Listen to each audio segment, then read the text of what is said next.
School കെട്ടിടത്തിന് മുകളിൽ വീണ ചെരുപ്പെടുക്കാനിറങ്ങിയ 8ാം class വിദ്യാർത്ഥി വൈദ്യുതാഘാതമേറ്റ് മരിച്ച സംഭവത്തിൽ വ്യാപക പ്രതിഷേധം. KSU, SFI, ABVP പ്രവർത്തകർ പ്രതിഷേധവുമായി രംഗത്തെത്തി. BJPയും ശക്തമായ പ്രതിഷേധവുമായി രംഗത്തെത്തി. RYFും പ്രതിഷേധിച്ചു. തേവലക്കര ബോയ്സ് ഹൈസ്കൂളിലെ 8ാം ക്ലാസ് വിദ്യാർത്ഥി മിഥുൻ വൈദ്യുതാഘാതമേറ്റ് മരിച്ച സംഭവത്തിലാണ് ശക്തമായ പ്രതിഷേധമുയർന്നത്. KSU, ABVP, SFI സംഘടനകൾ സ്കൂളിൽ ശക്തമായ പ്രതിഷേധവുമായി എത്തി.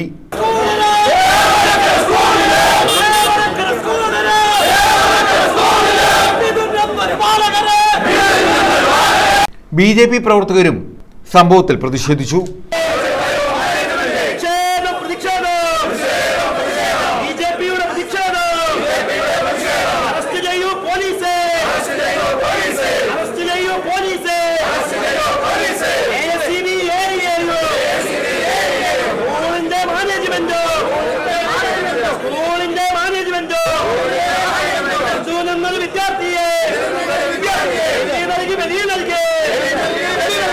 സംഭവത്തിൽ കുറ്റക്കാർക്കെതിരെ കർശനമായി നടപടി വേണമെന്ന് BJP നേതാക്കൾ ആവശ്യപ്പെട്ടു.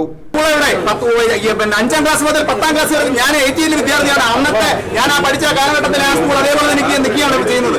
സ്കൂളിന്റെ മതിലിന്റെ മുകളിൽ കൂടി അല്ലെങ്കിൽ സ്കൂൾ ബിൽഡിംഗിന്റെ മുകളിൽ കൂടി ഒരു കാരണവശാലും ട്രെയിൻ മരിക്കാൻ പറ്റില്ലെന്നാണ് ഇവര് കുറെ കാലമായിട്ട് ചെയ്യുന്നതാണ്. ഇവിടെ സ്കൂളിന്റെ യാതൊരു സുരക്ഷയും ഇവർക്കില്ല. ഇവർക്ക് എങ്ങനെയും പണം വാങ്ങിക്കുക, ഇവിടെ കീശ ഉറപ്പിക്കുക എന്ന ഒരു ലക്ഷ്യം മാത്രമേ ഉള്ളൂ. വിദ്യാർത്ഥികളുടെ ഉന്നമനത്തിന് വേണ്ടി യാതൊരു പ്രവർത്തനം ചെയ്യാത്ത ഈ സ്കൂൾ മാനേജ്മെന്റിനെതിരെ കൊലക്കുറ്റത്തിന്റെ കേസെടുക്കണമെന്ന് ഞങ്ങൾക്ക് പറയാനുള്ളത്. കേസെടുക്കണം, അല്ലാത്ത പക്ഷം ശക്തമായിട്ടുള്ള സമരമായി BJP അങ്ങനെ പരാതി കൊടുക്കണം.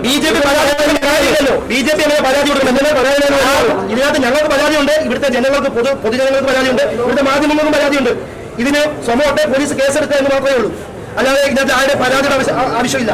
ഇത് ഇവിടുത്തെ ഒരു കുഞ്ഞിന്റെ മനഃപൂർവ്വമല്ലാതെ നരകത്തിക്കായിരിക്കും ചിലപ്പോൾ കേസിന് അതൊന്നും അംഗീകരിക്കാൻ പറ്റില്ല. ഇപ്പൊ ചർച്ചയിലൊക്കെ പറയുന്നത് കേട്ടു. ഒരു കാരണവശാലും ഇതൊന്നും അംഗീകരിക്കാൻ പറ്റില്ല. ഇവിടെ കൊലപാതക കുറ്റം തന്നെ ചുമത്തി ഇവിടുത്തെ ബന്ധപ്പെട്ട അധികാരികൾക്കെതിരെ കൊലപാതക കുറ്റം ചുമത്തി അറസ്റ്റ് ചെയ്യണം. അത് ഞങ്ങൾക്ക് ഇവിടുത്തെ SP ഉൾപ്പെടെയുള്ളവർ വന്നിട്ടുണ്ട്. അത് ഞങ്ങൾക്ക് രേഖാമൂലമുള്ള മറുപടി തന്നാൽ മാത്രമേ ഞങ്ങൾ തിരിച്ചു. RYF ഉൾപ്പെടെയുള്ള സംഘടനകൾ ശക്തമായാണ് സ്കൂളിന് മുന്നിൽ പ്രതിഷേധിച്ചത്.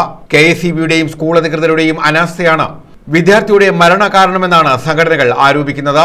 അതുകൊണ്ട് തന്നെ കുറ്റക്കാർക്കെതിരെ ശക്തമായ നടപടി വേണമെന്ന് ഇവർ ചൂണ്ടിക്കാട്ടി.